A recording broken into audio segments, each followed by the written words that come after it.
मेरी ज़िंदगी में तो ऐसे ऐसे वाक़यात हुए हैं कि कभी कभी मैं बैठ के जब सोचता हूँ तो मुझे एहसास ही नहीं होता। एक्चुअली जब मुझे इस बात का एहसास हुआ कि मुझे पढ़ना चाहिए,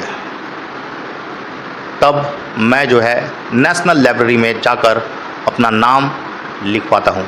मेरा आईडी कार्ड भी बनता है।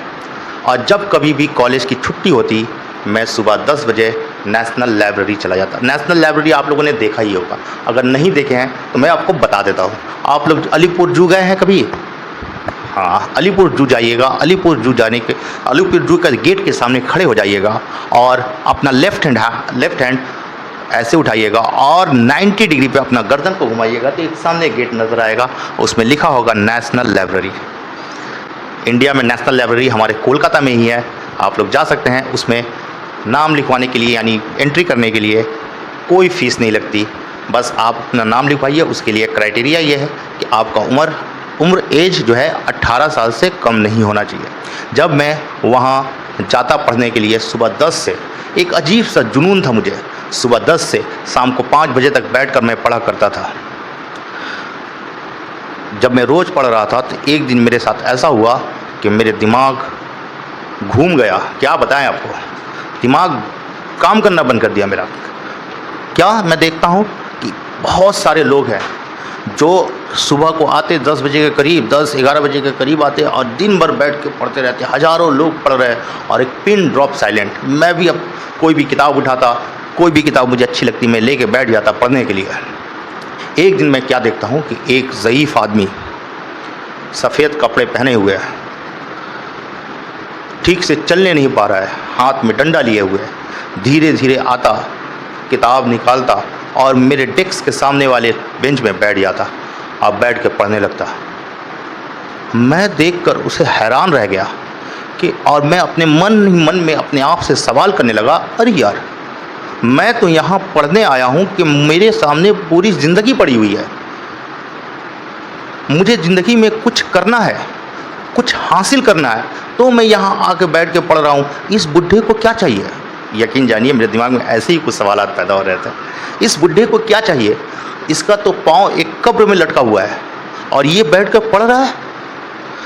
ये सवाल अब मैंने उसे एक बार नहीं, लगातार कई दिनों तक देखा कि जब दोपहर का लंच होता था टिफ़िन से कुछ निकालता, खाने लगता। मेरा अब किताब में मन नहीं लगता। मैं बस उस बूढ़े आदमी, उस ज़ईफ़ आदमी को देखता रहता। मैं इस सवाल से बहुत ज़्यादा परेशान था कि अरे यार, मैं तो यहाँ पढ़ने आया हूँ कि मुझे कुछ हासिल करना है, मेरे सामने पूरी ज़िंदगी पड़ी है। इस आदमी को, इस शख्स को क्या चाहिए? कई सालों तक मैं ये सवाल को लेकर परेशान था। हमेशा अक्सर वो शख्स मेरी नज़रों के सामने आ जाया करता था। मालूम इस सवाल का जवाब मुझे कहाँ से मिला? इस सवाल का जवाब मुझे मिला राजा बाज़ार के बस स्टॉप पर।